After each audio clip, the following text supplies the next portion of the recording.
Buenas noches, mi nombre es Fernando Valencia, soy médico oncólogo, coordinador del Departamento de Medicina del Instituto Regional de Enfermedades Neoplásicas del Sur, en Arequipa. En nombre de la Sociedad Peruana de Cancerología, les damos la más cordial bienvenida a cada uno de ustedes como participantes en esta noche para tratar el tema de soporte nutricional oral y parenteral en el paciente oncológico, para lo cual contamos con la participación de dos expertos en el tema. Y a continuación vamos a presentar al primero de nuestros ponentes, es la doctora Mibel Olivera Hurtado de Mendoza. Ella es médico oncólogo, miembro del staff del Departamento de Medicina Oncológica en el Instituto Nacional de Enfermedades Neoplásicas, eh, con especial interés en neoplasias de cabeza y cuello, pulmón y neoplasias ginecológicas.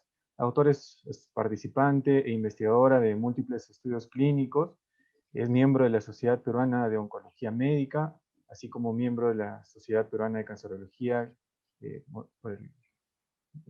a quien nos ha reunido en esta noche. Le damos la bienvenida a doctora Mibael y le dejamos las pantallas para que pueda compartir. Buenas noches con todos ustedes. Primero agradecer a la Sociedad de Cancerología por la invitación y a todas las personas que están conectadas por su atención. Este tema que es un tema, yo creo, interesante para todos nosotros, que es sobre lo que es el soporte de nutrición en los pacientes oncológicos, ¿no? Como primera diapositiva vamos a presentar lo que es el mapa de lo que es la incidencia de cáncer en general en todo el mundo.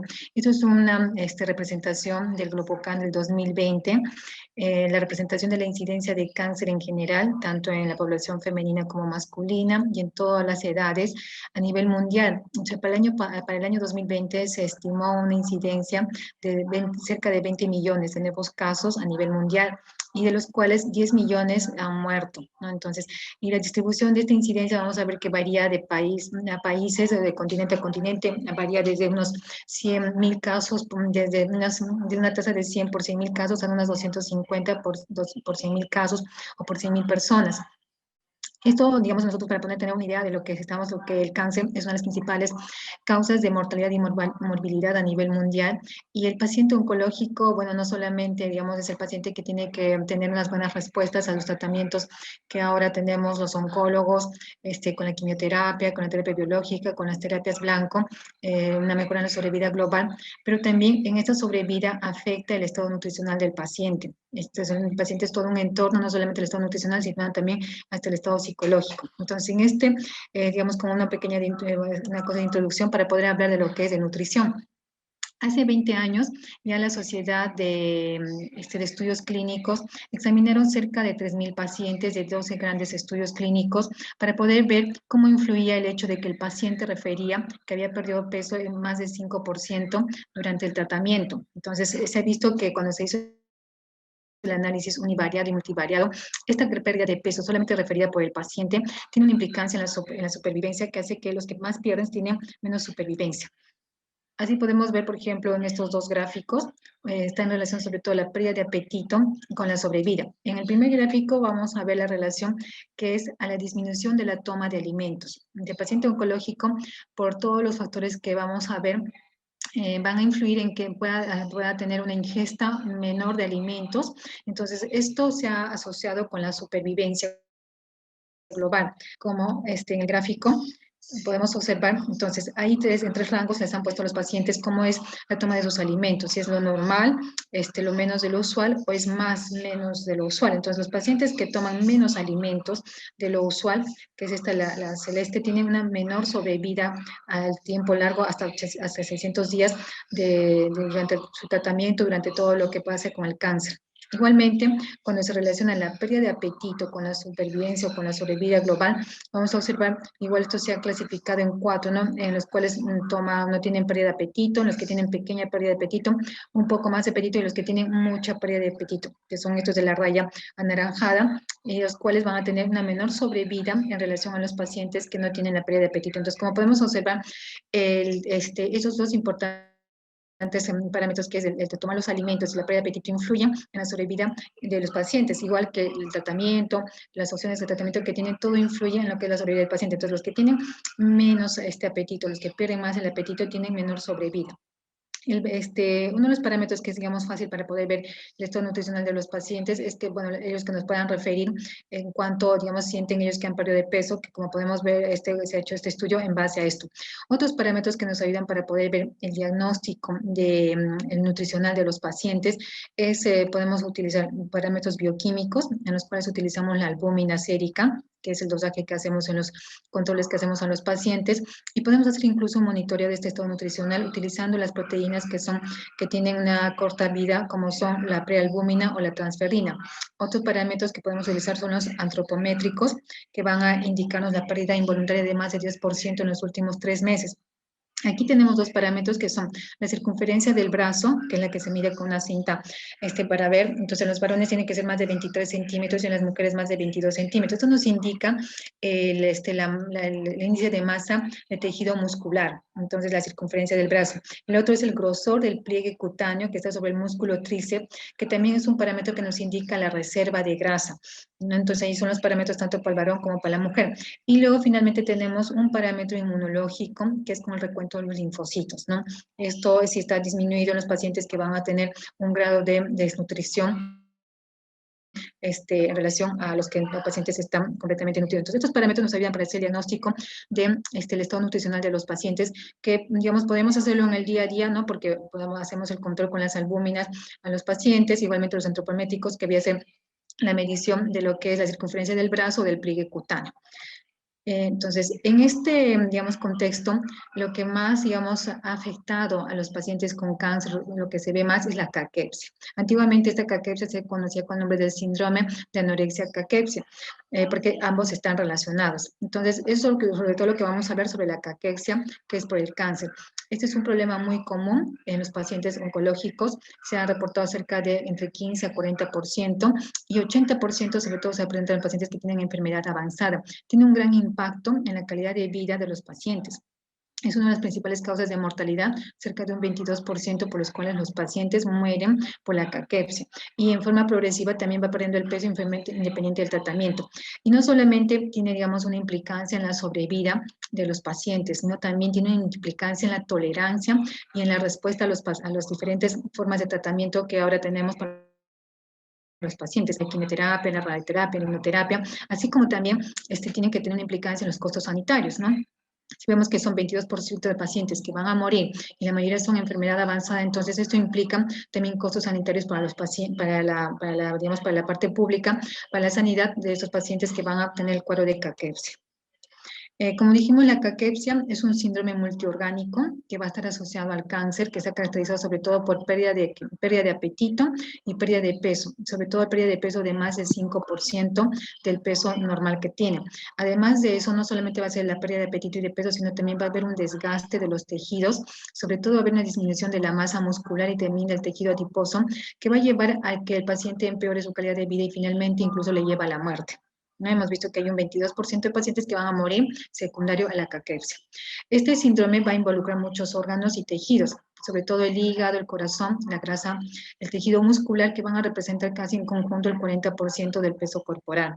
Además, la disminución de la ingesta de alimentos y se produce un desequilibrio energético en múltiples órganos, como hemos visto en el hígado y en el corazón, hace que empeore este síndrome de caquepsia-anorexia, ¿no? Entonces, la pregunta es, ¿cuál es la causa de la pérdida de apetito, que es la anorexia y la pérdida de peso, caquepsia, en los pacientes con cáncer? Hemos dicho que están muy asociados, ¿no? Entonces, para poder entender esto, ¿cuál es la principal causa? Tenemos algunos factores, digamos, tenemos que entender lo que es la fisiopatología, ¿no?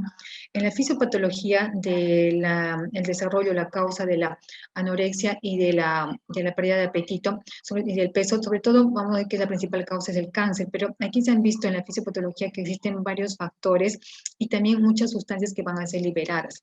Hay sustancias que se van a liberar que se han visto, sobre todo las citoquinas proinflamatorias, las que son las más estudiadas, el lactato, hay una alteración en el ciclo de Krebs y en el ciclo de Cori, el péptido relacionado con la paratormona, la deficiencia de zinc, la hipoxia y el aumento del triptófano periférico. La que más se ha estudiado son las citoquinas proinflamatorias. A nivel molecular vamos a ver que va a darse una interacción entre lo que es el huésped y el tumor. Entonces, en esta interacción que se va a producir, se va a dar una liberación de interleuquinas, sobre todo la interleuquina 1,6, el factor de necrosis tumoral, así como también otras como es el factor del interferón. Estos mediadores, que son citoquinas inflamatorias, van a producir una disminución del apetito y por el contrario van a activar o van a aumentar la vía de la ubiquitinina proteosoma, el cual tiene un efecto sobre todo a nivel del músculo esquelético de los tejidos adiposos, haciendo que se produzca mucho más lipólisis y termogénesis, llevando a la atrofia muscular y a la disminución de la grasa y finalmente llevando a la caquepsia. Esto es a nivel molecular, que vemos que las enzimas, las citoquinas que van a ser liberadas, las cuales van a llevar finalmente a esta caquepsia, ¿no? Aparte de eso tenemos otros factores ya, digamos, en forma mucho más macroscópica, como son, primero hemos dicho que van a ser en la fisiopatología, en la forma molecular, sobre todo que es la reducción de la masa muscular, y esta reducción de masa muscular lleva a la atrofia, y finalmente la atrofia lleva a que el paciente no pueda movilizarse, hay pérdida de masa muscular y tejido adiposo, y el paciente tiene, digamos, se ve a sí mismo, y entonces lleva a cambios emocionales, ¿no? Porque se ve que ha perdido de peso, que está todo atrófico, sin masa muscular, sin grasa, entonces eso tiene una implicancia psicológica, una implicancia emocional que finalmente va a llevar también a que tenga que perder el apetito, por lo tanto pierde peso. Igualmente hay otros agentes que van a alterar el apetito. Dentro de eso tenemos el mismo tratamiento que le damos a los pacientes oncológicos, la quimioterapia, que ya produce alteraciones en el gusto, luego tenemos la radioterapia que puede producir cialorrea, no sentir el gusto por las comidas, la inmunoterapia, igualmente que puede producir una disminución de apetito. Entonces, todos esos también van a alterar el apetito y finalmente llevan a que el paciente tenga que perder de peso. Por otro lado, también tenemos factores externos que van a hacer que se pierda el peso, como son, por ejemplo, los síntomas que estén asociados como la toma de alimentos. Hay una disminución de la toma de alimentos por parte del paciente, ya sea por todas esas alteraciones moleculares que se van a dar, que se van a traducir en que el paciente tenga muchas náuseas, tenga vómitos, que tenga asco sobre todo a las carnes o a las comidas con sabores muy intensos y por lo tanto disminuye el aporte de alimentos. El otro es también la forma en que el paciente pueda tener, porque hay pacientes que, por ejemplo, tenemos, sobre todo los pacientes de tumores gastrointestinales, que tienen que tener un gastrostoma, o los pacientes que tienen cáncer de cabeza y cuello, que tienen una zona nasogástrica o un gastrostoma en forma permanente para alimentación, que tampoco no, digamos, no se van a producir estos mecanismos de hacer la vía de la activación del apetito y por lo tanto tampoco, o sea, la alimentación que tienen tampoco no la van a asimilar muy bien y por lo tanto también les produce un factor de riesgo para que pierda de peso. Igualmente, las medicinas que van a recibir los pacientes, como hemos dicho, la quimioterapia o la inmunoterapia, las terapias biológicas, alteran también digamos, mismo de lo que es el apetito, y finalmente también igual la radioterapia. Y los factores demográficos, ¿no? En nuestra situación, digamos, del día a día que todos tenemos, los pacientes que no viven aquí en Lima o que no están en su lugar y que uno le pueda pedir si no puede hacerse y no puede tener la disponibilidad de los suplementos dietéticos que puedan colocarse, ya sea por la zona nasogástrica o por la gastrostomía, tienden a ponerse lo que es la dieta artesanal. Entonces hay pacientes que en la dieta artesanal tampoco no la pueden hacer porque viven alquilados, no tienen la licuadora, no tienen la refrigeradora para poder conservar los alimentos. Todos estos factores realmente hacen que el paciente oncológico vea afectado, digamos, la sensación de comer y por lo tanto tiene una disminución del apetito, una disminución de la toma de alimentos y finalmente lleva a una pérdida de peso. Y hemos dicho que la pérdida de peso con la pérdida de apetito finalmente lleva a la caquepsia. Entonces el paciente entra en la caquepsia que va a alterar todo su sistema orgánico e inmunológico. Entonces, la caquepsia por cáncer va a aumentar, va a haber un aumento de la demanda calórica, ¿no? Hay un aumento en la expresión de ciertas sustancias anorexigénicas endógenas que hacen que se suprima la vía del apetito. Luego tenemos cambios hormonales, sobre todo se va a producir alteraciones a nivel de la hormona tiroidea con hiper o hipotiroidismo, y luego tenemos alteraciones en lo que se refiere a la consumo, sobre todo a lo que es el metabolismo de proteínas, lípidos y carbohidratos. Esto va a llevar a que se produzca la anorexia, a que haya un proceso de inflamación y por tanto una disminución de la actividad física, ¿no? Y entonces el paciente entra en un cuadro de no moverse, de atrofia, es un círculo y finalmente lleva a la caquepsia. A nivel bioquímico vamos a ver, vamos a poder apreciar que va a haber una hipoproteinemia severa, una hipoluminemia severa que va a llevar también al edema, al edema de los miembros inferiores, una hipertrigliceridemia, una anemia, ¿no? El paciente va a llevar una anemia severa, una intolerancia a la glucosa y resistencia a la insulina y una acidosis láctica, ¿no? Entonces son todos estos procesos que se van a producir en un paciente con caquepsia por cáncer. Es una cosa compleja, ¿no? Entonces, frente a esto, tenemos un objetivo, digamos, todos de poder dar el soporte nutricional a los pacientes, ¿no? No solamente, digamos, en el momento del tratamiento, sino que tienen que dar un soporte nutricional tanto previo, durante, como después del tratamiento oncológico. Y el objetivo es mantener y mejorar el estatus nutricional de nuestros pacientes, porque hemos visto que también esto influye en la sobrevida de los pacientes y en la calidad de vida.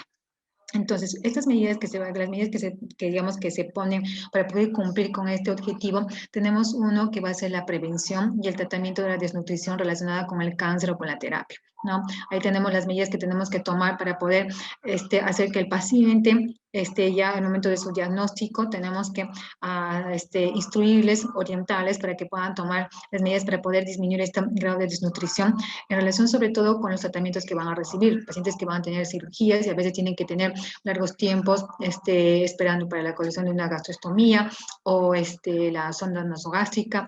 El otro es también pacientes que van a recibir tratamientos con quimioterapia, que muchos de ellos producen náuseas, vómitos y que también hacen que el paciente finalmente lleve a un grado de desnutrición. Luego tenemos el otro que es la segunda medida de prevenir o revertir la pérdida de peso, ¿no? Y con la educación al paciente para poder indicarles los alimentos que puedan tomar para que puedan mantener el peso. Lo otro es mejorar el cumplimiento y minimizar las molestias relacionadas con la nutrición asociadas con la terapia antitumoral, ¿no? Han dicho que todos los tratamientos tienen ciertos efectos a nivel de lo que le produce fatiga, cansancio o le produce también disminución de apetito. Mejora la eficacia del tratamiento, porque los pacientes que están nutridos, hemos dicho que también toleran mejor los tratamientos oncológicos, ¿no? Y mejorar la fuerza y la calidad de vida de los pacientes. Entonces, para poder hacer esto, sobre todo en la caquepsia, que es lo más frecuente que vemos en los pacientes, ahí se han ido fármacos, se han ido, digamos, sintetizando algunos fármacos, ya me están tachando, algunos fármacos usados en el tratamiento de la caquepsia. Entonces, dentro de esos fármacos tenemos tres grupos. Unos que son los estimulantes de apetito, donde están los corticoides, los progestágenos, los antiserotoninérgicos. Los otros segundo grupo son los anticatabólicos, donde están las anticitocinas.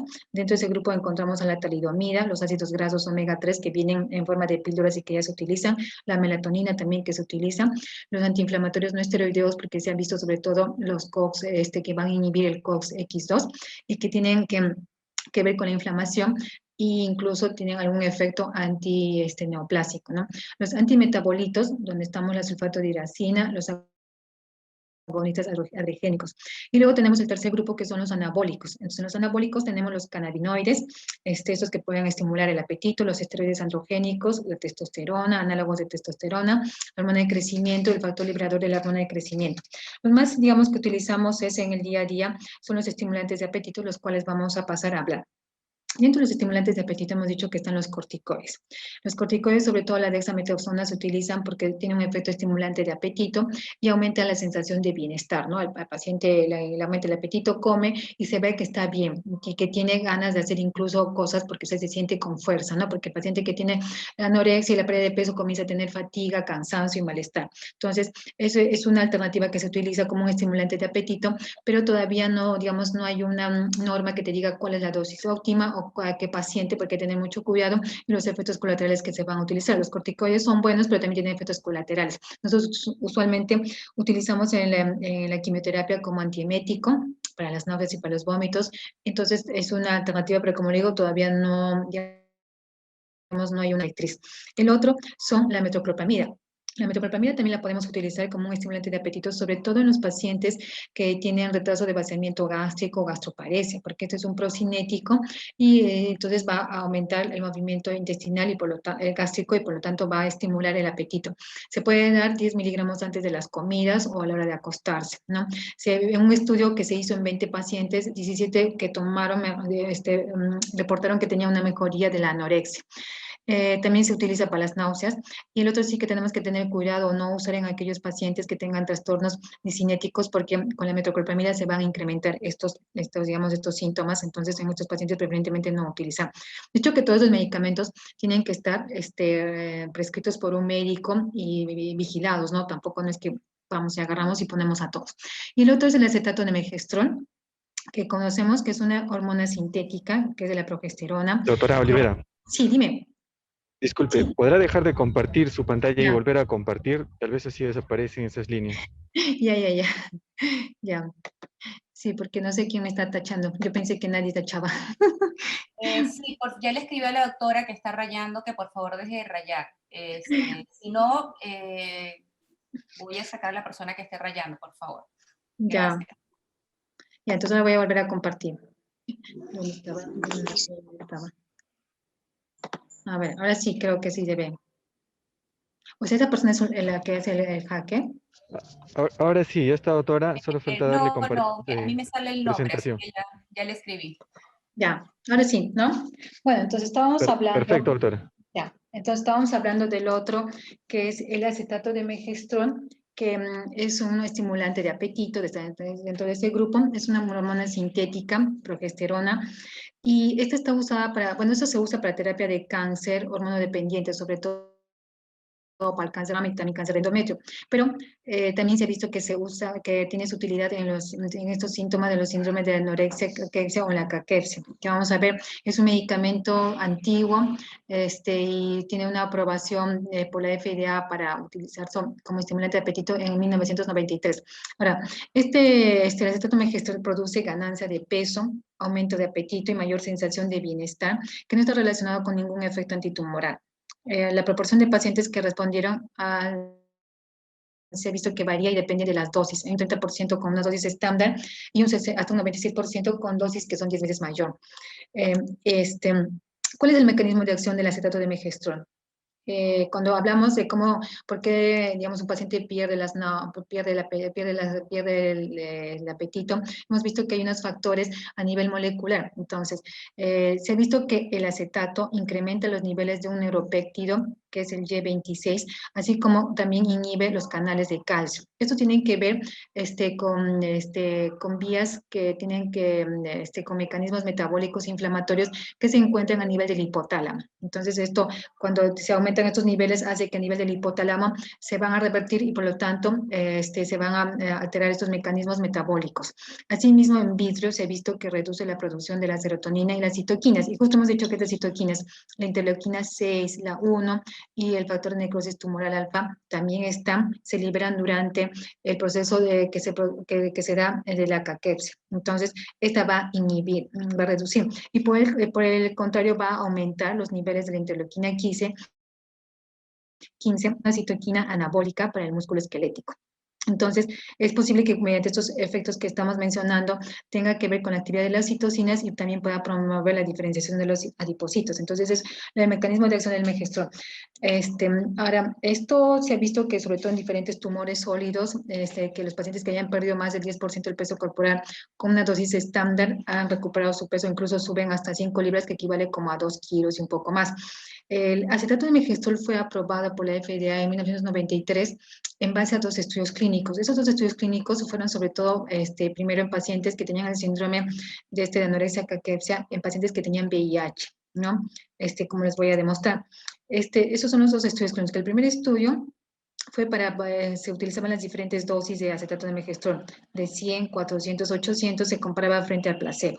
Los pacientes eran pacientes que tenían el síndrome de anorexia caquexia, que tenían SIDA, ¿no? Entonces, el total de población fueron 195. El seguimiento eran a 12 semanas. Los pacientes se les hacía una medición del peso, el basal, y luego cada 4 semanas y finalmente hasta las 12 semanas. Y lo que vamos a observar va a ser los siguientes resultados.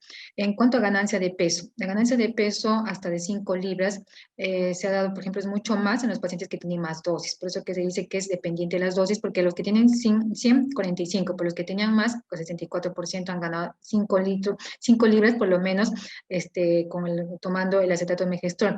Al contrario del placebo, solamente se consiguió un 24%.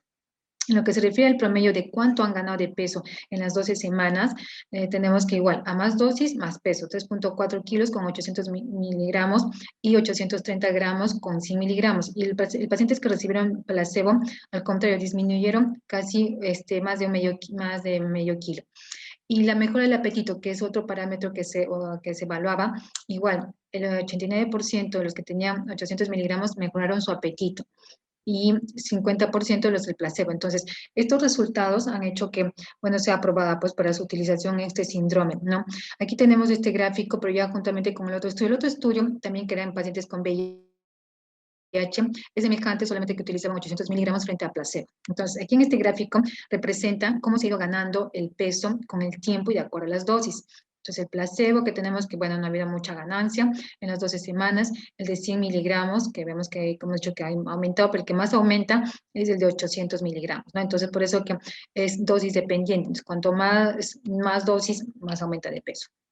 Y entonces en el otro segundo estudio en el cual se comparaba igual 800 miligramos frente al placebo, igual con el placebo no ha habido ninguna ganancia de peso y por el contrario con el de 800 miligramos sí. Entonces, esto ha hecho que también se hagan estudios clínicos después con el paso del tiempo en pacientes que tengan cáncer, ¿no? Porque vamos viendo que los pacientes con cáncer también tienen este síndrome de anorexia. Entonces, Lon Princi fue el que hizo un estudio randomizado con un total de 133 pacientes. Digamos, esto es uno de los estudios en los cuales se compara el acetato de megestrol frente al placebo. Y se vio ahí que el 16% había ganado como 15 libras, son casi como son como casi como 6 kilos, ¿no? Frente al placebo. Igualmente, los efectos colaterales que pueda presentar con el acetato de megestrol, lo más frecuente que se ha visto es edema de rodilla, hiperglicemia moderada, puede producir diarrea en algunos casos también hipertensión. Y este es un metaanálisis de varios estudios que se han hecho así con subpoblación de pacientes con cáncer o también con pacientes pediátricos con cáncer.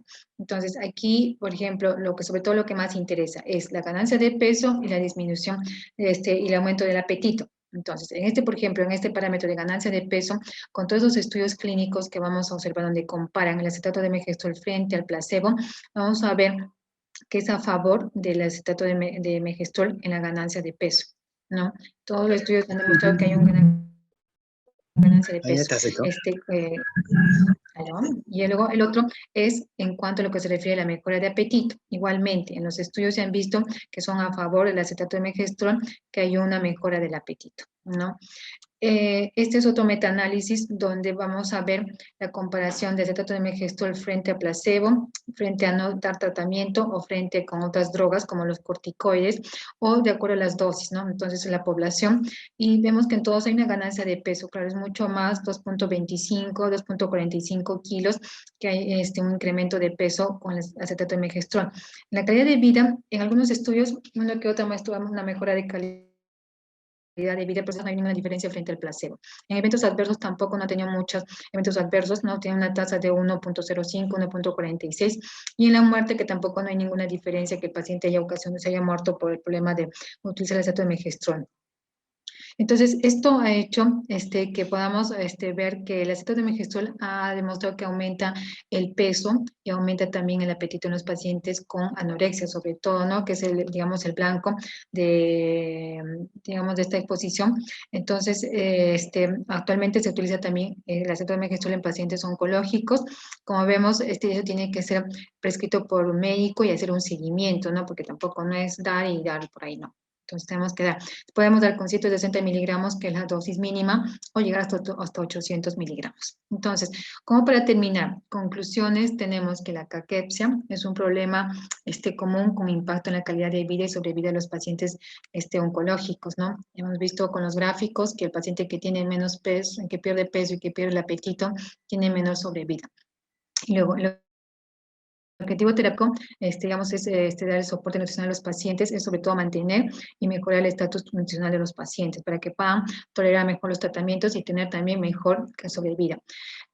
Y el manejo de la caquepsia incluye, bueno, estimulantes de apetitos, anticatabólicos, anabólicos. Dentro de esto tenemos el acetato de megestrol, que es el que hemos visto que disminuye los síntomas del síndrome de anorexia caquepsia, induce un incremento de peso y mejora el apetito. Bueno, eso era lo que más o menos lo que quería hablarles, sobre todo lo que es de la caquepsia en pacientes oncológicos y las alternativas de tratamiento que tienen. Bueno, gracias. ¿Tienen alguna pregunta? Creo después de la exposición del doctor continuamos con la discusión. Muchas gracias, doctora Olivera, por su presentación muy didáctica, ordenada y con un claro mensaje.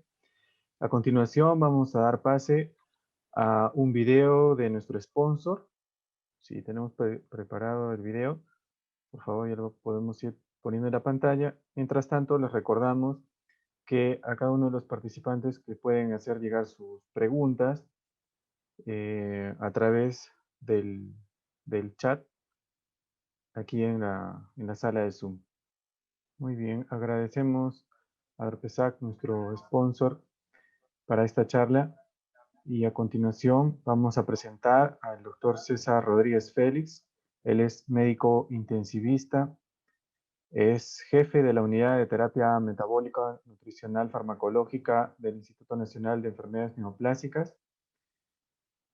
Y él va a presentar la charla a continuación sobre soporte nutricional en pacientes con cáncer desde el punto de vista de terapia parenteral y la fisiopatología, ahondar en la fisiopatología de, de este problema que atraviesan nuestros pacientes, ¿no? Que es la anorexia, caquexia y cómo abordar este problema en el ámbito hospitalario. Lo dejamos entonces con el doctor César Rodríguez. Adelante, doctor. Ya se puede ver su pantalla. Buenas noches con todos. Agradezco la oportunidad que me brindan para poder hablar sobre lo que es el soporte nutricional en pacientes oncológicos. Antes de empezar, felicitar a la doctora Mibael, una exposición muy brillante y muy práctica para lo que es el manejo del paciente oncológico. Bien, cuando hablamos de paciente con cáncer, estamos hablando de pacientes que tienen una serie de alteraciones. Y estas alteraciones que tiene el paciente se debe a que tiene todo un estado catabólico. Todo paciente con cáncer, debido a la neoplasia misma o debido a la terapia, van a generar en el paciente una injuria. Injuria es todo aquello que nos intenta descompensar, alterar.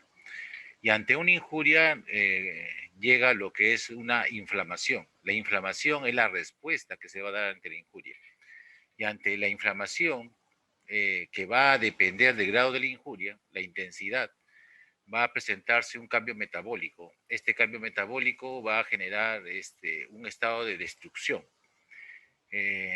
Tanto la neoplasia, al buscar desarrollarse en el organismo, como el tratamiento oncológico, al tratar de destruir al agente invasor, a la célula alterada, pues condiciona estados catabólicos severos.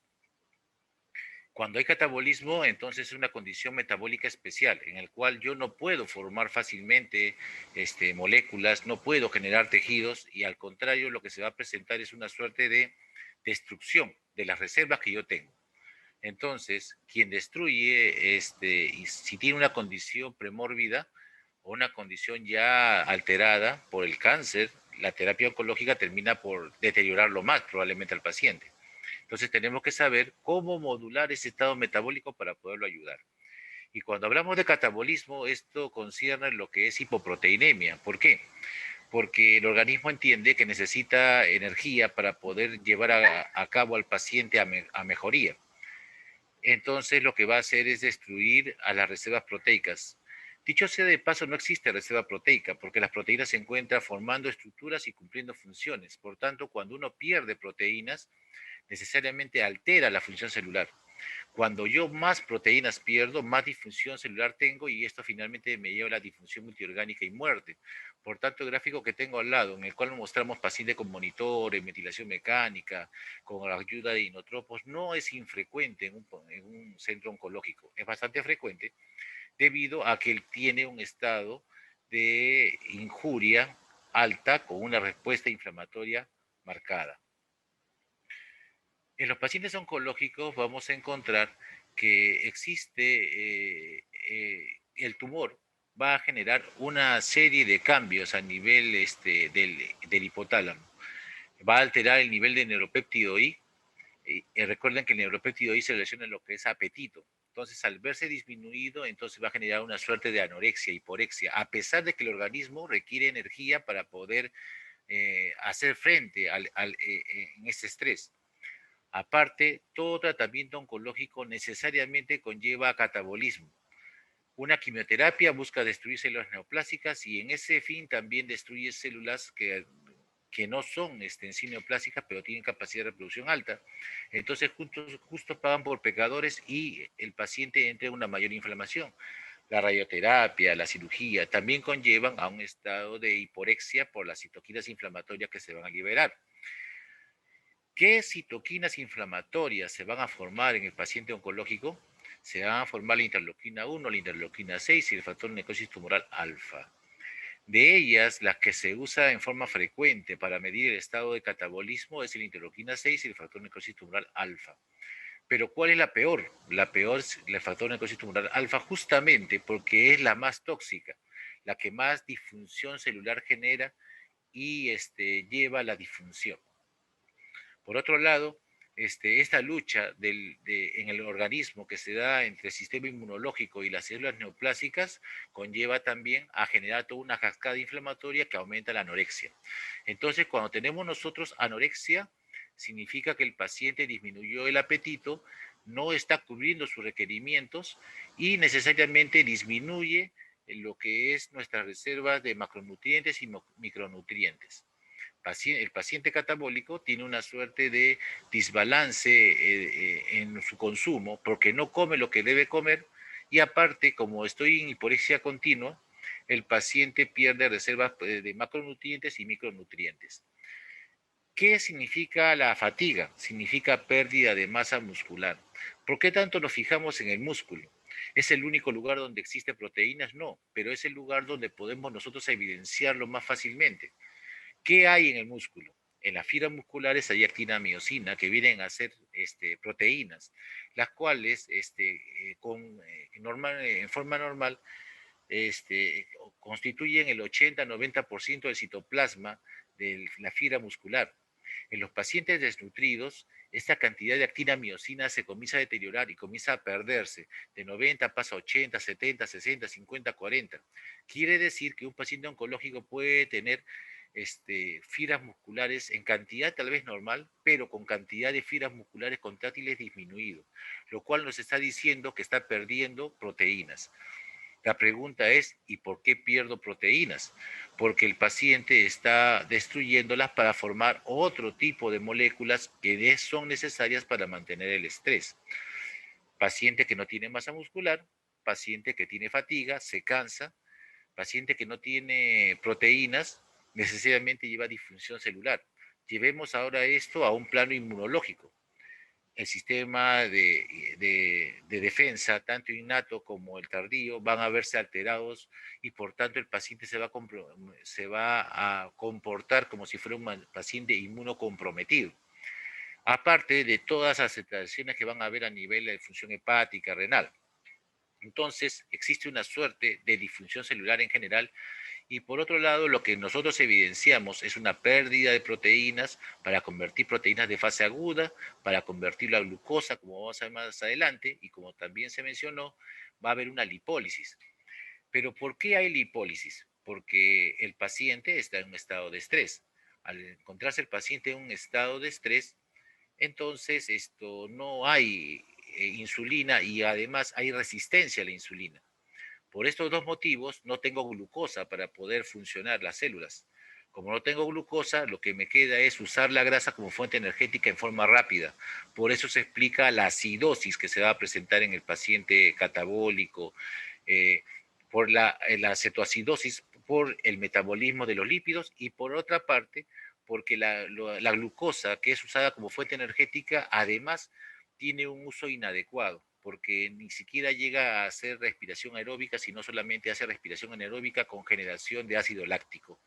Estos cambios se van a dar rápidamente, un estado de acidosis, este exceso de ácido láctico que se forma, el hígado lo toma y lo vuelve a convertir a glucosa.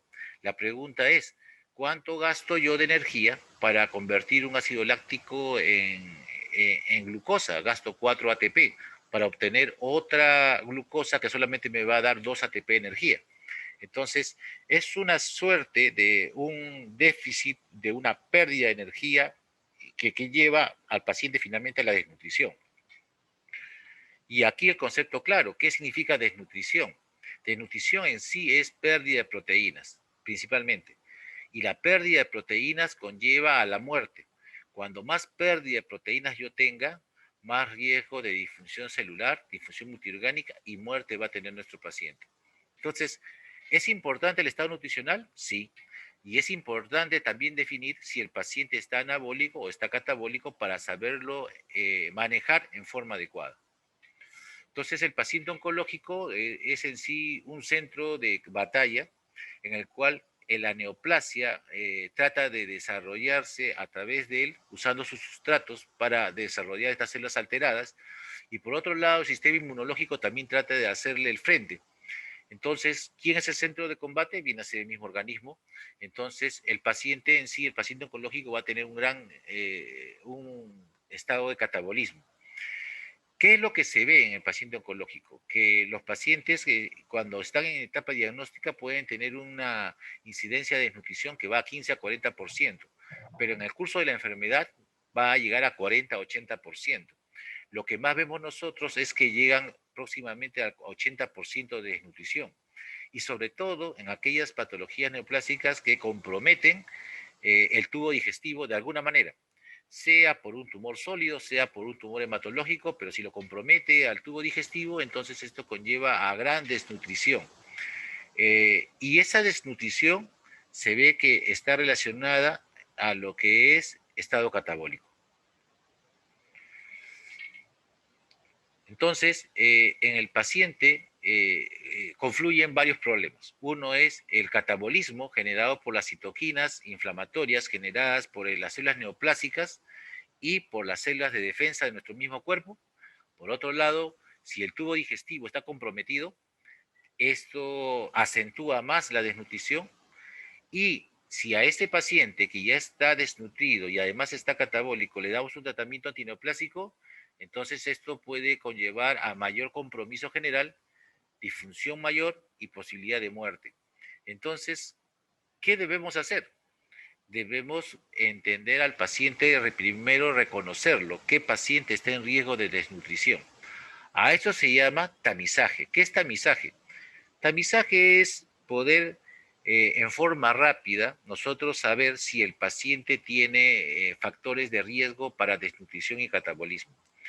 ¿Y qué incluye el tamizaje?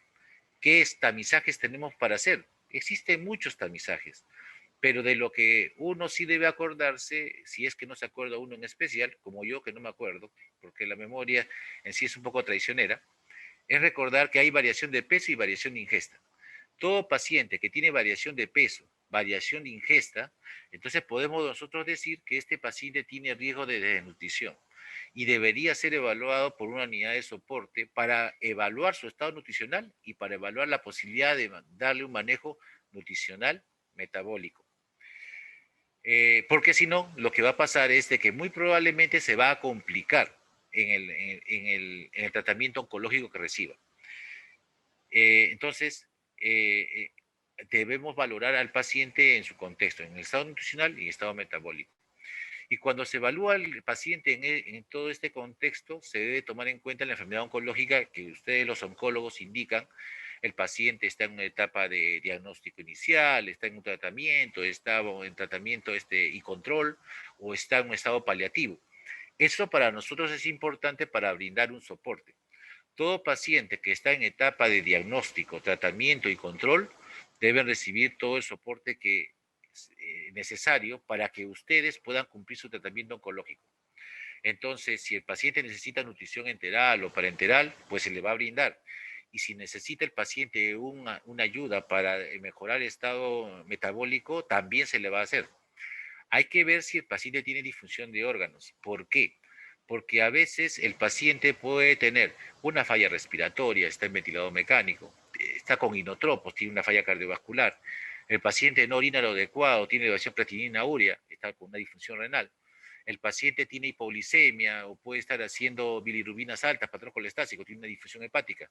Por cada órgano o sistema que falla, prácticamente la mortalidad aumenta un 20% aproximadamente. Quiere decir que en el caso que yo les he mencionado, el paciente está con un 80% de mortalidad.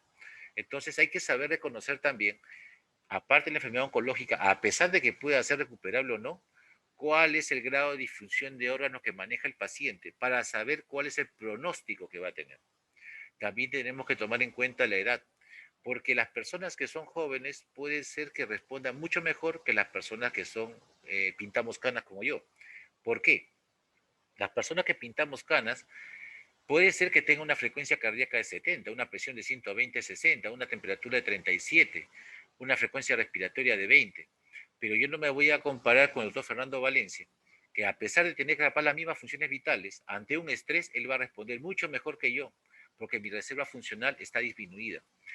Recordemos también que con la edad nosotros tendemos a ser más catabólicos. Y ese catabolismo justamente es una manera de protección para que el paciente pueda salir adelante en el tiempo, ¿no? Los pacientes inicialmente somos anabólicos, luego entramos a un estado de equilibrio y finalmente somos catabólicos. Entonces, la reserva funcional se va a perder. Entonces, manejar un paciente viejo hay que manejarlo siempre con cuidado. El paciente viejo que está desnutrido, que tiene riesgo de desnutrición o no come lo adecuado y está catabólico, tenemos que tener cuidado en su manejo. Las morbilidades que pueden estar asociadas, por ejemplo, un paciente diabético necesariamente tiene que ser manejado con un nutriente tipo especializado para hipoglicemia, para hiperglicemia, no necesariamente. Recordemos que estos productos están diseñados generalmente para un paciente diabético que está estabilizado, pero no necesariamente para un paciente que está crítico. El paciente crítico generalmente necesita nutrientes de crítico.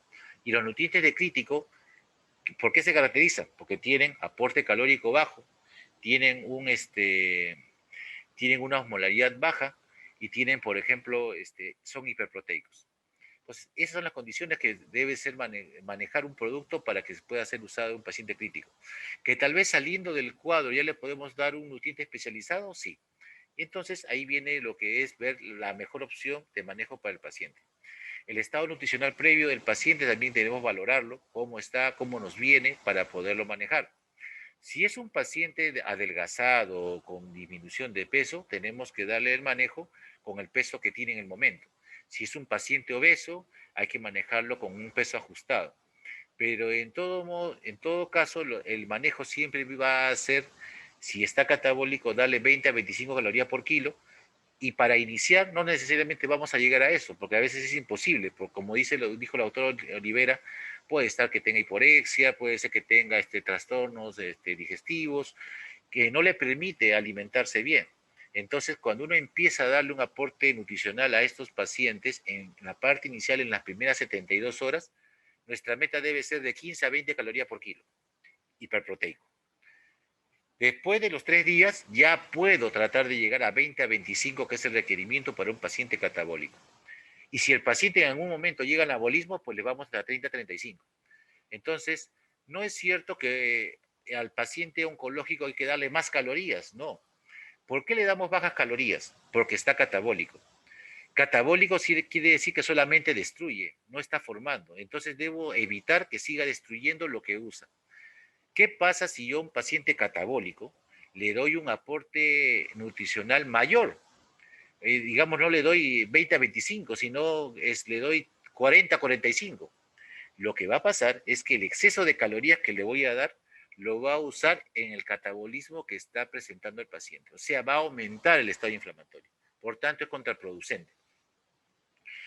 La capacidad funcional también es un parámetro importante que hay que tomar en cuenta, porque si el paciente tiene una patología oncológica, el cual está en manejo, y se mueve y tiene independencia, pues ese paciente tiene más posibilidad de salir adelante. Entonces, démosle un manejo adecuado. Pero si el paciente está postrado en cama, tiene escaras, entonces hay que valorar cuál es el pronóstico que tiene nuestro paciente y ver que tal vez las medidas terapéuticas pueden verse disminuidas y solamente mantener y tratar de ayudarle a mantener su calidad de vida. El estado metabólico, como les dije hace un momento, es importantísimo para el manejo. Si el paciente está catabólico, hipocalórico, hiperproteico. Si el paciente está anabólico, le vamos a dar un hipercalórico o un normoproteico probablemente. ¿Por qué le digo probablemente? Porque se ha recomendado que los pacientes oncológicos, a pesar que estén ya en un estado anabólico, podemos mantener proteínas altas porque tienen una enfermedad de fondo que condiciona catabolismo. Entonces podríamos, bajo ese punto de vista, mantener un aporte proteico un poquito más alto. ¿Y qué nos encontramos al evaluar un paciente oncológico? Nos encontramos que existen pacientes que tienen una desnutrición, que tal vez sea una desnutrición leve. Bueno, ¿por qué no se caracterizan? Porque tienen un estado inflamatorio, tienen baja de peso y baja de apetito, con los que les mencioné, el tamizaje, ¿no? Paciente que debe ser evaluado. Cuando el paciente tiene mayor compromiso, entonces comienza a presentar mayor inflamación. Esta inflamación condiciona mayor pérdida de masa muscular, por tanto hay fatiga, cansancio, postración, altera la calidad de vida. Todo paciente que no se mueve alteró su calidad de vida. Entonces la sarcopenia es un estado de mayor compromiso que la desnutrición. Y la caquexia, ¿qué viene a ser? Viene a ser un estado en el cual ya el paciente perdió prácticamente gran cantidad de sus reservas de macronutrientes y micronutrientes y prácticamente el estado de desnutrición es tan severo y está condicionado además por el exceso de inflamación en ese momento. Entonces, ¿manejar un paciente caquético es fácil? No, no es para nada fácil, porque tiene un estado catabólico. Ese paciente nunca debió llegar al catabolismo que lo ha llevado a la caquexia. Debió haber sido manejado cuando estaba en sarcopenia. Pero si ya está caquéctico, lo que tenemos que hacer es darle un aporte nutricional, viendo los cambios metabólicos que puede haber, y ser muy agresivos, pero muy agresivos en disminuir el estado catabólico. ¿Con qué? Con inmunomoduladores. Dentro de los inmunomoduladores estamos hablando de que son la glutamina, la arginina, vienen a ser los elementos traza y las vitaminas. Esos van a actuar como si fueran elementos importantes para controlar el catabolismo y se deben dar a megadosis. ¿Cuál es la indicación para dar megadosis, por ejemplo, de vitaminas? Viene a ser que el paciente tenga un PCR mayor de 10. Cuando el paciente tiene un PCR mayor de 10, quiere decir que el paciente tiene un estado inflamatorio marcado. Entonces puede ser una condición en la cual yo pueda aumentar mi aporte de vitaminas, por ejemplo, en estos casos. Entonces, hay que tratar al paciente de acuerdo al estado que se encuentra. Los efectos de la desnutrición, ¿cuál van a hacer? Que van a interferir en su tratamiento. Por ejemplo, un paciente que está con desnutrido severo tiene hipoalbuminemia. Al tener hipoalbuminemia, las drogas que tú le administres, lo que va a pasar es que va a haber mayor cantidad de droga libre. Al haber mayor cantidad de droga libre va a haber mayor efecto tóxico, o sea, voy a tener toxicidad por los medicamentos que le deje, ¿no? No me va a permitir que las heridas cicatricen fácilmente, las recuperaciones van a ser más difíciles y aparte, como tiene un sistema inmunológico comprometido, el paciente va a presentar estados de morbilidad continua, neumonías, estados de choque, lo cual conlleva que finalmente el paciente se deteriore. Entonces, todo paciente desnutrido también va a tener más riesgo que la enfermedad, la neoplasia, se reactive. Entonces, siempre es bueno controlar el estado de desnutrición. En lo que corresponde entonces a la anorexia, a la precaquexia y la sarcopenia, vienen a ser cambios metabólicos que conllevan a cambios nutricionales. Y estos, de menor a mayor medida, lo que van a hacer es cambiar lo que es el estado inmunológico del paciente. Este cambio en el estado inmunológico del paciente va a conllevar a que presente signos de inflamación.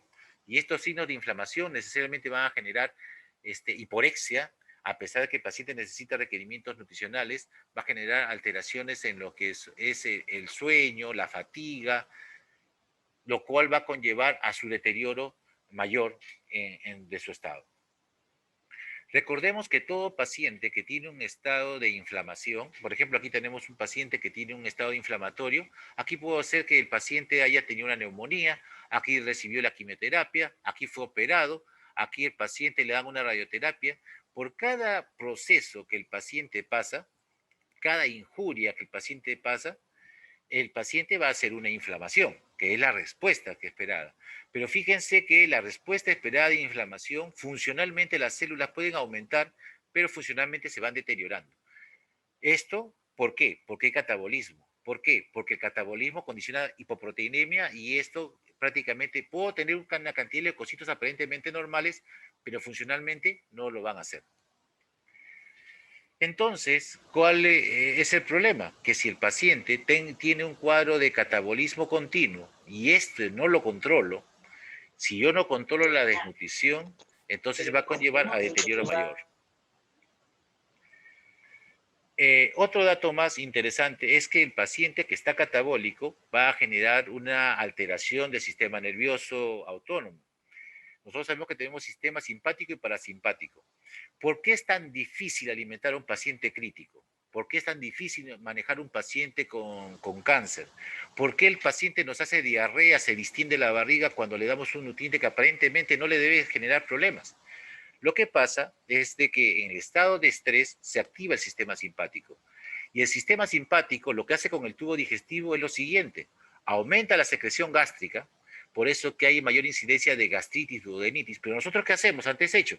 Nosotros le damos bloqueadores de la producción de ácido. Entonces, al darle ese bloqueador de producción de ácido, genera sobrepoblación de bacterias a nivel del intestino, lo cual genera inflamación y genera enteritis. Por eso es que se generan los problemas de diarrea continuas en los pacientes, a pesar que reciben productos que no le deberían generar problemas. Aparte, el sistema simpático lo que va a hacer es disminuir la motilidad del intestino. Entonces también esto aumenta el sobrecrecimiento bacteriano. Entonces existe una suerte de cambios en la flora bacteriana normal. Estos pacientes oncológicos, aparte, están recibiendo, como ustedes bien saben, antibióticos de amplio espectro. Entonces tengo sobrecrecimiento bacteriano por motilidad intestinal, por uso de antiácidos, y tengo además uso de antibióticos en el cual me barrió toda la flora. Entonces todo esto hace que yo tenga una flora bacteriana ajena a la normal. Por eso es que los pacientes responden con alteraciones en la digestión. Por eso es que tenemos que tratar de usar productos nutricionales que sean relativamente los más adecuados para poder manejar al paciente. ¿Y cuáles son estos? Aquellos que tengan osmolaridad baja, aquellos que tengan un aporte proteico alto, aquellos que tengan moléculas que sean de fácil digestión. Por ejemplo, hablando de grasas, que sean triglicéridos de cadena media, corta, que tengan una proporción de omega 3 sobre omega 6 mayor para disminuir el estado catabólico. Como ven, hay productos que hay que buscar sus características más adecuadas para poderle brindar a nuestros pacientes. ¿Y cómo sé si el paciente está catabólico? Para saber si está catabólico, lo que tengo que hacer es medir la proteína C reactiva y la interleuquina 6. Eso es lo que debo hacer. La proteína C reactiva es una proteína que se sintetiza a nivel hepático por estado de estrés. Entonces, nosotros vemos elevación de la proteína C reactiva. Y tanto así que, por ejemplo, nosotros vemos en pacientes con enteritis neutropénica, ¿no?, en forma frecuente, que el paciente tiene una enteritis neutropénica, leucocitos en 0 con PCR en 180 o 200, lo cual nos indica que está en un estado catabólico marcado. Aparte, el paciente tiene hiperglicemia porque hay resistencia a la insulina por el estado de estrés. ¿Por qué eleva el nitrógeno en el paciente, la pérdida de nitrógeno en el paciente en estrés? Porque recuerden que las proteínas son destruidas. ¿Pero para qué son destruidas? Para formar proteínas de fase aguda y, por otra parte, para formar carbohidratos. Si yo al aminoácido le quito el grupo amino, entonces el nitrógeno es lo que voy a perder, y por eso es que el nitrógeno aumenta en pérdida. El sodio potasio se altera porque al haber hipoalbuminemia, la volemia sanguínea disminuye, entonces se activa el sistema renina-angiotensina-aldosterona, se ahorra sodio, se bota potasio, por eso que en el estado de estrés voy a encontrar sodio alto con potasio bajo. Y el balance hídrico va a ser positivo justamente porque ya hay retención de agua. Entonces, por todo este estado, el paciente va a estar catabólico. Entonces, si a mí me dicen, doctor Rodríguez, tenemos un paciente con 145 de sodio, potasio en 2, balance hídrico más 2000, tiene glucosa en 210, PCR en 180, ese paciente está catabólico. Y si me dicen luego, doctor, El paciente ha pasado, la PCR ha pasado a ser 70. El balance hídrico está en menos 500. La diuresis ha aumentado. La glucosa ahora está en 150. Yo puedo decir, ese paciente está yendo a anabolismo. ¿Y por qué es importante saber esto? Porque de acuerdo al estado metabólico yo puedo dar un aporte mejor. Si el paciente está catabólico, hay que pensar que necesita antioxidantes y por tanto mi requerimiento de vitaminas, oligoelementos, lo que es glutamina, omega 3, van a ser altos. Si el paciente ya pasa anabolismo, ya no tengo por qué aumentar más estos productos, ya no sería necesario. Con respecto al soporte al paciente, entonces nosotros tenemos tres fases importantes. La fase aguda, en la cual el paciente se define si vive o muere, es cuando ustedes llaman y dicen, paciente en estado de choque, que pasa en la UCI. Entonces ahí se le estabiliza. Luego viene la etapa aguda, metabólica, catabólica, en el cual el paciente se le maneja por 3 a 7 días aproximadamente, que sería lo mejor que le podría pasar, porque quiere decir que si su catabolismo dura de 3 a 7 días, ya está entrando en una etapa anabólica posteriormente. Si el paciente entra en etapa anabólica, después de 3 a 7 días, quiere decir que este paciente va a salir, tiene más chance de salir. Pero si yo tengo un paciente que está 3, 7, 10, 15, 20 días en catabolismo, la posibilidad de salida es menor. ¿Y cómo voy a saber eso? Viendo los parámetros que vimos en la lámina anterior. ¿Cómo sé que el paciente está inflamado? Viendo los parámetros bioquímicos que mencionamos, viendo su PCR, viendo su nivel de albúmina. El nivel de albúmina me sirve para ver cuál es el estado metabólico, no necesariamente para ver el estado nutricional, me sirve para ver el estado metabólico, si está yendo a anabolismo o está yendo a catabolismo. Y cuando tengamos la posibilidad de medir interleuquina 6, también es un buen parámetro para poder ver inflamación. Entonces, ¿qué pasa en el estado catabólico? El paciente en estrés va a usar la glucosa como fuente energética, pero lo va a usar en forma inadecuada, va a hacer respiración anaeróbica. Las proteínas son destruidas para formar proteínas de fase aguda y por otra parte para formar glucosa. ¿Y qué se va a usar en gran cantidad como de forma energética? La grasa. Por eso es que los pacientes bajan rápidamente de peso. Entonces, miren cuál es el contexto. Entonces, la pregunta es, si el paciente está catabólico y tiene una operación, aquí viene el otro caso, ¿no? Hay veces que tenemos pacientes en los cuales entran a sala de operaciones para operarlos de una de una Whipple y el paciente sale sin sonda. Y dice el cirujano, no, lo vamos a tener 3, 4 días sin comer.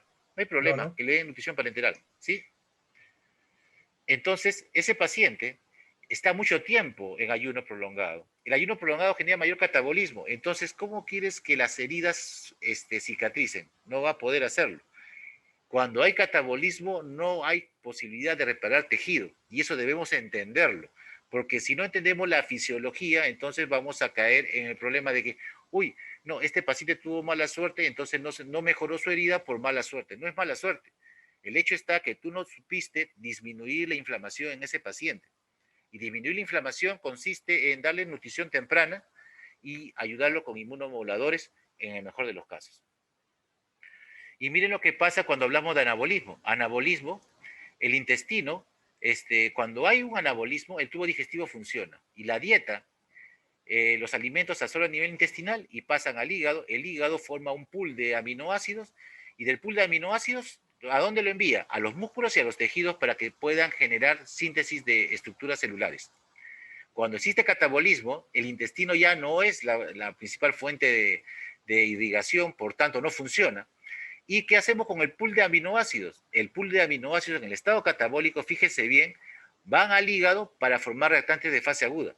Por eso es que, ¿y de dónde saco? Nosotros, ¿de dónde sacamos los aminoácidos? Los sacamos del músculo y los sacamos de los tejidos. Fíjense cuál es el cambio. Entonces, en el estado catabólico se revierte todo. Del músculo, les quito toda su reserva y también de lo que viene a ser los tejidos. Entonces, eso condiciona un estado catabólico marcado.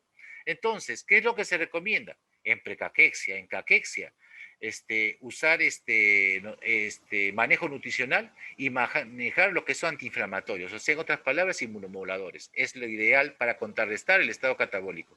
Y en estados de caquexia refractaria, esto es más difícil, pero también debemos hacer lo mismo, para tratar de disminuir el catabolismo para que exista una respuesta y un buen resultado con el soporte nutricional. Esto nos puede ayudar a mejorar el estado de nuestros pacientes. ¿Qué debemos hacer con los pacientes oncológicos? ¿El soporte nutricional? Sí, con nutrición enteral, parenteral, podemos hacerlo. El estado inflamatorio, sí, con disminución del catabolismo, con inmunomoduladores. Y la rehabilitación física ahora cobra fuerza porque eso nos va a ayudar a mantener la masa muscular, a disminuir la pérdida de proteínas, que también debemos incluirlo en el plan estratégico de manejo del paciente oncológico. Entonces, ¿qué debemos considerar en el soporte nutricional? En la nutrición enteral debemos usar poliméricos de alta densidad calórica, como hemos mencionado, hiperproteicos, con proteínas de alto valor biológico, triglicéridos de cadena media porque son de fácil absorción, no necesitan transportador, de osmolaridad baja. La nutrición parenteral puede usarse exclusiva o mixta, mejor si es mixta, sobre todo para evitar la deuda calórico-proteica. La forma de administración de los nutrientes enterales va a ser por infusión continua y puede usarse, como dijo bien la doctora Olivera, sintomáticos para mejorar al paciente. La simeticona puede ayudarnos bastante, la metoclopramida por 3 días puede ser una buena opción. El uso de fibra para evitar el cambio de la flora bacteriana también nos puede ayudar. Hay que ver que existen terapias que pueden alterarnos la motilidad intestinal, ya que está alterada por el estado catabólico, como viene a ser los AINES, que puede aumentar la acidez, puede aumentar la nefrotoxicidad, los opiáceos que van a generar hipomotilidad, igual que los analgésicos, ¿no? El monitoreo, hay que ver cómo está su estado metabólico, si está anabólico, catabólico, para saber qué le voy a dar de mejor en ese momento. El manejo no va a ser igual todo el tiempo. Y el manejo en sí de los inmunomoduladores. Entonces, terminando, tenemos que el paciente oncológico va a necesitar nutrición enteral, nutrición parenteral, nutrición mixta y si tienen algún requerimiento metabólico, un soporte con inmunomoduladores. Aquí está el aporte calórico que se debe dar en anabolismo, catabolismo y el aporte proteico también. Recuerden que nosotros comenzamos con 15 a 20 calorías por kilo los primeros 3 días, de ahí se va disminuyendo. Y para terminar, entonces el paciente oncológico debemos manejarlo. El manejo clínico, que le corresponde a ustedes, la nutrición enteral, si es factible, la nutrición parenteral para completar, o mixto, mejor, y el uso de inmunomoduladores si existe catabolismo. Eso es todo, muy agradecido.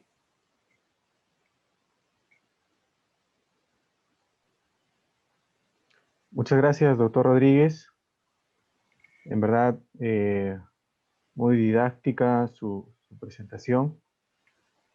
Agradecemos mucho por cada uno de los puntos que nos ha dado, nos ha podido enfocar en lo que es el proceso de evolución, ¿no? De cómo nuestros pacientes, que aproximadamente un 30-50% de nuestros pacientes llegan a nuestro consultorio en un estado de malnutrición y en un estado probablemente en cualquiera de las fases de evolución de la malnutrición, ¿no? Desde la anorexia, caquexia o caquexia refractaria, los conceptos de sarcopenia en paciente oncológico.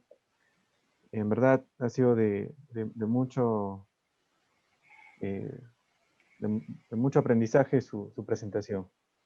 En el chat han estado llegando algunas preguntas que queremos hacérselas llegar. Una de las preguntas, o un grupo de preguntas, estaban en relación a la presentación de la doctora Mibael. En relación al acetato de megestrol, ¿existe alguna contraindicación para este medicamento? ¿Cuáles son los efectos adversos con los cuales debemos de tener cuidado? ¿Y cuáles son las dosis en las cuales se usa regularmente en pacientes oncológicos? Ya. Bueno, las contraindicaciones que hay para el acetato de megestrol, sobre todo, bueno, es uno que tengan una hipersensibilidad o una alergia a alguno de los componentes. El otro es que tiene que ser con mucha cautela en el embarazo y en la lactancia, ¿no? Porque como son progestágenos, pueden tener sobre todo en el embarazo antes de los 4 meses, en el primer trimestre, puede tener alguna alteración en lo que se refiere al feto. Entonces, por eso que no se han hecho, digamos, no se ha visto en población, en humanos, el uso del acetato de megestrol durante el embarazo y la lactancia. Esos son los que están contraindicados. Hay que tener mucha precaución en los pacientes que son diabéticos, ¿no? Porque tiende a producir un poco con el aumento del peso y del apetito, y más que nada es eso. Ahora, en cuanto a la dosis, los estudios han empezado con 160 miligramos y la dosis máxima es 800 miligramos. Entonces, normalmente se empiezan con las dosis mínimas 160 y se van incrementando al paciente de acuerdo a la evolución. Y el tiempo son 3 meses, ¿no? Porque el tiempo en el estudio han sido 3 meses o 12 semanas en los cuales se ha ido evaluando al paciente. Entonces, durante el tiempo en el cual uno tiene que dar y tiene que subir las dosis de acuerdo a lo que va a la evolución del paciente, la respuesta, y un máximo son 800 miligramos. Los principales efectos colaterales, hemos dicho que puede producir diarrea, es uno de los frecuentes, el otro que es retención de líquido, y también se ha visto en un porcentaje, más o menos en un 5%, en 3 al 5%, que pueden tener algunos efectos a nivel de lo que son como trombosis, ¿no? Y esos son, digamos, los efectos más frecuentes. Una pregunta también relacionada al acetato de migestrol, si es que se puede usar en cáncer de mama que cursen con caquexia. Antiguamente, bueno, no es lo actualmente no utilizamos mucho en cáncer de mama, pero dentro de los tratamientos de cáncer de mama está el uso de la terapia antihormonal, y también están estos que se utilizan el acetato de migestrol, tanto en cáncer de mama como en cáncer de endometrio. Bueno, antes se usaba más, digamos, mucho más, ahora se usa mucho menos. Si un paciente que tiene un cáncer de mama y que está con anorexia o con caquexia, sí se podría utilizar. De acuerdo. Hay otra pregunta en relación a uno de los estados, que es la caquexia refractaria. ¿Cuál sería el mejor abordaje? Para entender mejor, para ubicarnos mejor, si nos podría precisar, doctor Rodríguez, ¿cómo definimos o cómo sabemos que nuestro paciente ya está en caquexia refractaria y cómo debemos abordar este estado de un paciente oncológico?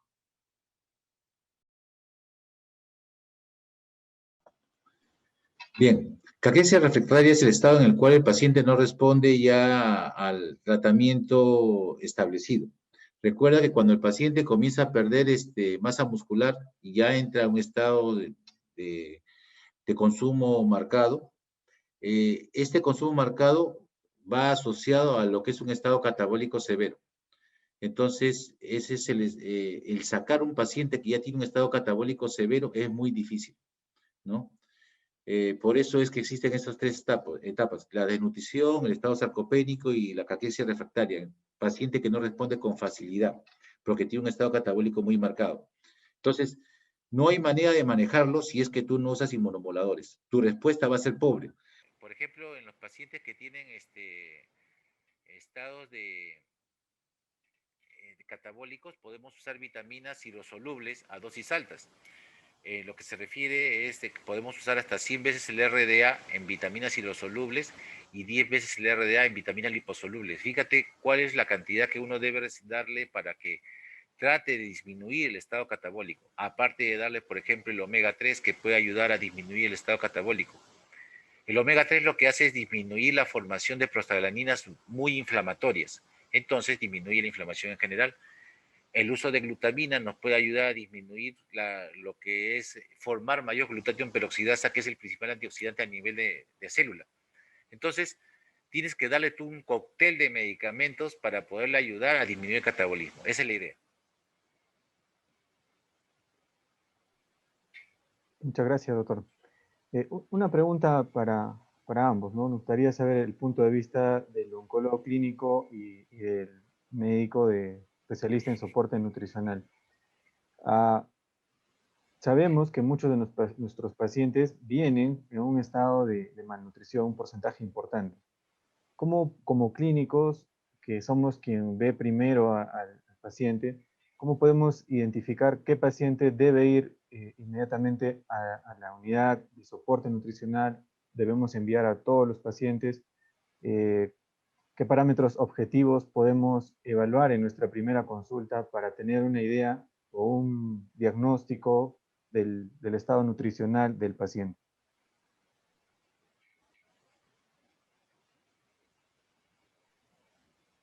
Doctora Olivera. Idealmente a todos los pacientes deberíamos hacer el estudio nutricional, ¿no? Hay algunos parámetros que nos pueden ayudar. Normalmente sabemos por nuestra situación, por nuestra realidad, por lo menos el 50% de nuestros pacientes vienen con un grado de hipoaluminemia y de desnutrición. Entonces, claro, hay unos parámetros que podríamos primero nosotros a lo mejor manejar, lo que son las desnutriciones leves, que podríamos hacer para el soporte, y luego tendrían que ir los pacientes para nutrición, sobre todo los pacientes, por ejemplo, de cáncer de cabeza y cuello, que aparte ya de la desnutrición que tienen, luego con el tratamiento y todo eso va a aumentar más el grado de la desnutrición. Los pacientes que tienen tumores gastrointestinales igualmente, cáncer de estómago o de colon, igual tendrían que ir a nutrición para que tengan una evaluación y el soporte. Y yo creo que son los pacientes que tienen más, digamos, problemas de que podrían tener cuadros de hipoluminemia, de caquepsia, de desnutrición. Entonces tendríamos que ellos, sobre todo, tendrían que tener más el soporte, ¿no? Realmente la idea es que todos tengan el manejo multidisciplinario con un soporte nutricional, pero dada nuestra realidad, es bien difícil que todo el mundo pase por nutrición. Entonces, preferentemente tendría que ser esos grupos de pacientes. No sé, doctor. Bien, lo que se ha intentado hacer en el hospital, y creo que está funcionando, solo que por la pandemia ha habido cambios, es de que todo paciente oncológico que ingresa a la institución tiene que ser evaluado por nutrición necesariamente. ¿Para qué? Para que ellos hagan el tamizaje. Si el paciente tiene una desnutrición leve, lo maneja nutrición, no hay problema. Si el paciente tiene desnutrición moderada o va a tener un riesgo de hacer mayor problema, va a pasar a lo que es la unidad de soporte y el manejo conjunto con los departamentos de manejo. Y la otra forma de captar al paciente es cuando el mismo médico determina que el paciente tiene un compromiso importante y que necesita un soporte nutricional. Entonces son las maneras de poder manejar en forma rápida. Entonces, creo que en la institución debemos insistir en esto de que todo paciente oncológico tenga una evaluación por nutrición. ¿Qué es lo que debe colaborar el médico oncólogo? En decir, ¿qué va a hacer? Porque eso no sabe el nutricionista. Entonces debe decir, ¿sabe qué? Este paciente va a ir a quimio y va a dar una quimio citotóxica que sabe que lo voy a tumbar. Entonces, dice, este paciente entonces tiene que ir a un soporte mayor. Si es un tratamiento leve todavía, lo puede manejar ahí. Pero si no, tiene que manejarlo ya en la unidad de soporte. ¿Para qué?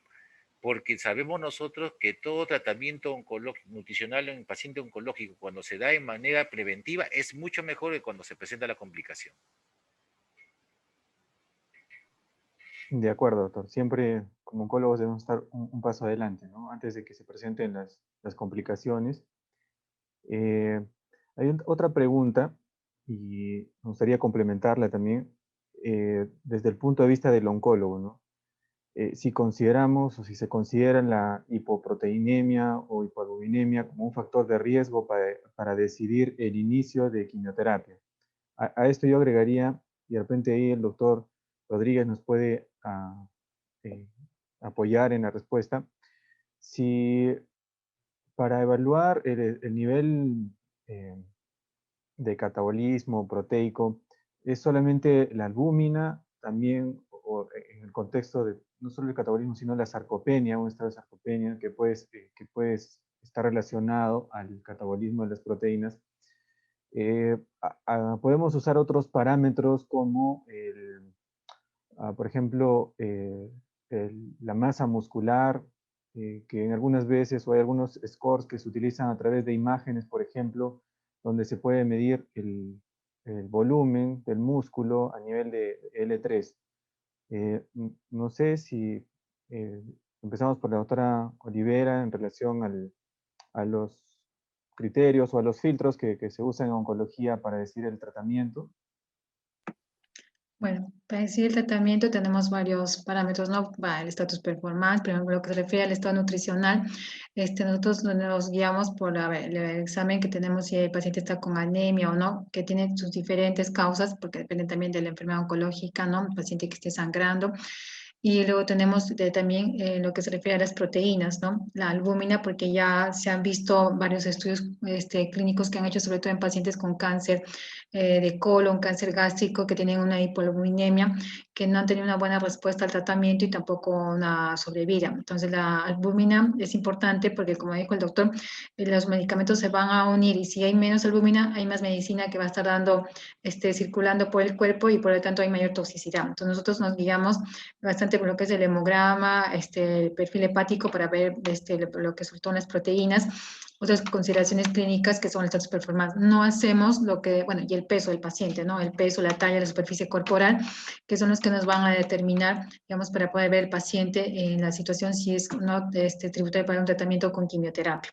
Ahora, si el paciente tiene una hipoluminemia, tenemos que ver si es leve, severa, ¿no? Porque es una severa, que es, entonces tendremos que primero hacer la recuperación de esta para un tratamiento oncológico. Ahora, si es una leve moderada, podemos poner la quimioterapia disminuyendo las dosis a un 80% y también valorando la quimioterapia, no poner una quimioterapia muy citotóxica a un paciente con hipoluminemia moderada, ¿no? Porque de hecho que le vaya a producir más toxicidad y probablemente el paciente incluso se pueda morir.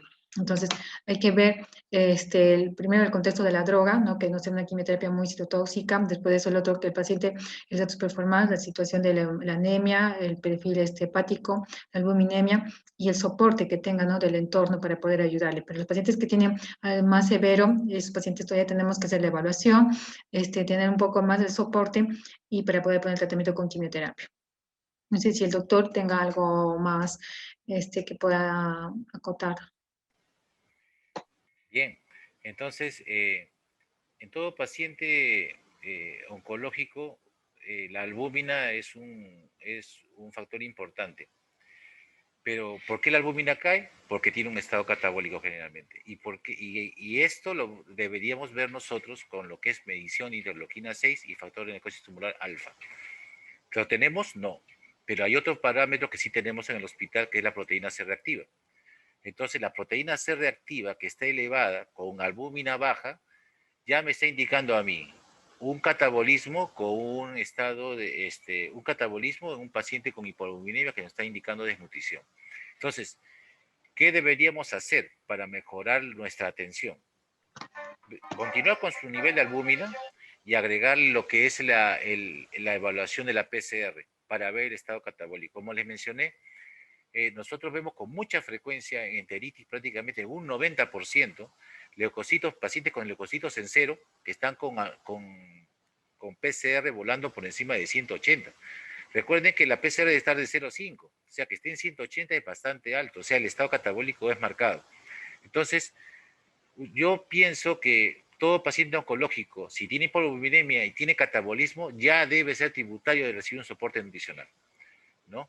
Y recordemos que el soporte nutricional no le va a incrementar, no le va a alterar al paciente en el sentido de que va a alimentar el tumor. No hay ningún estudio que hasta ahora nos mencione que el soporte nutricional aumente los tamaños de los tumores, ni tampoco que lo desmejore. Al contrario, aumenta y mejora la calidad de vida del paciente. Entonces, yo creo que agregar PCR en el momento que tenemos ahorita en el hospital, lo deberíamos hacer. Y ver la albúmina, que eso no es que solamente tiene hipoalbuminemia, sino que es hipoalbuminemia significa desnutrición y que es secundario al estado catabólico. Y de esa manera lo podemos manejar mejor. Muchas gracias, doctores, por sus respuestas, por sus comentarios. Y una última pregunta en el chat. En pacientes oncológicos con enfermedad avanzada, ¿hasta cuándo dar soporte nutricional? ¿Solo basta establecer el pronóstico para continuar o suspender el soporte nutricional o hay algún otro parámetro que de manera objetiva nos ayude a tomar esa decisión?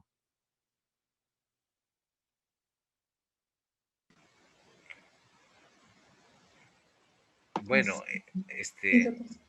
al primero, bueno, en paciente oncológico hay que ver que cuando el paciente ya le diagnostican como paciente título paliativo, no hay necesidad de llegar a cubrir los requerimientos calóricos proteicos necesariamente.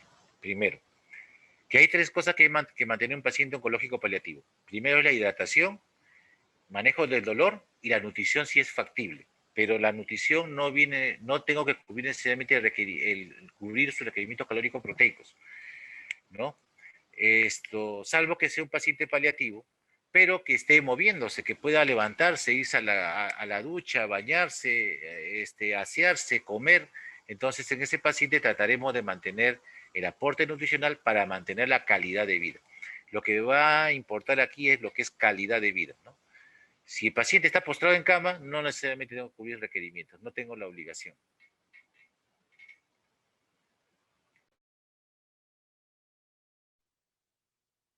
Sí, y ya para cerrar, si es que tienen algún comentario en relación a esta última pregunta, si existe una mejor respuesta al tratamiento oncológico al utilizar probióticos antes o después o concurrente, ¿no?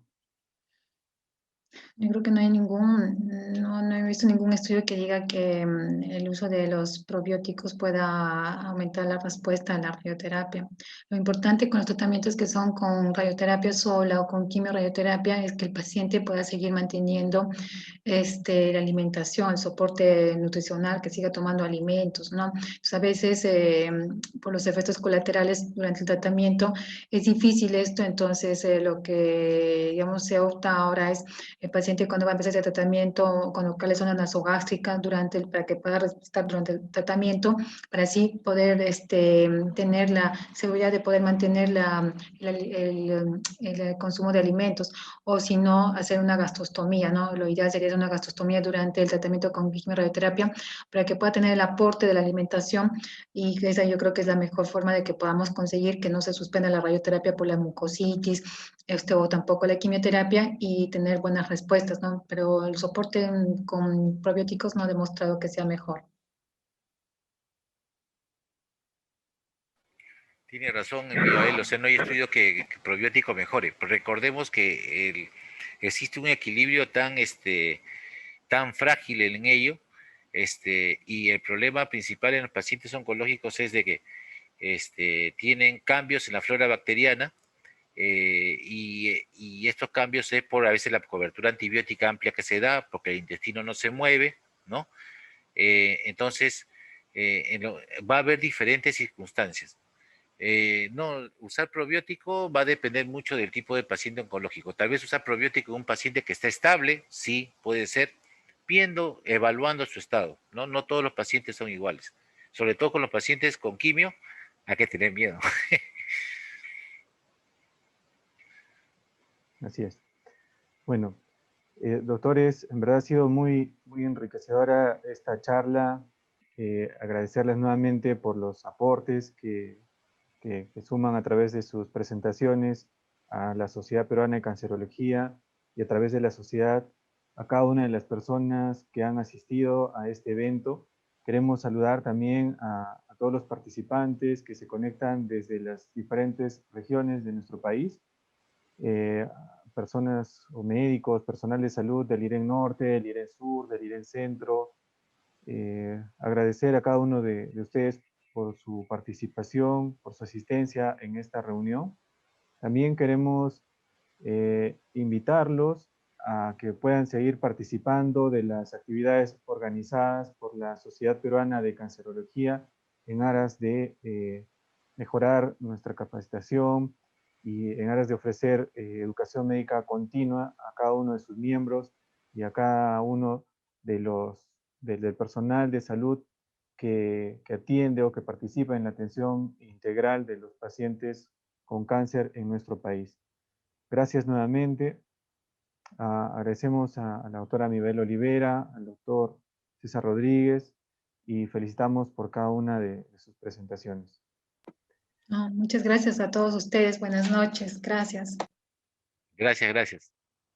Gracias, doctores. Hasta una nueva oportunidad y los invitamos a seguir conectándose en las actividades de la sociedad. Hasta pronto.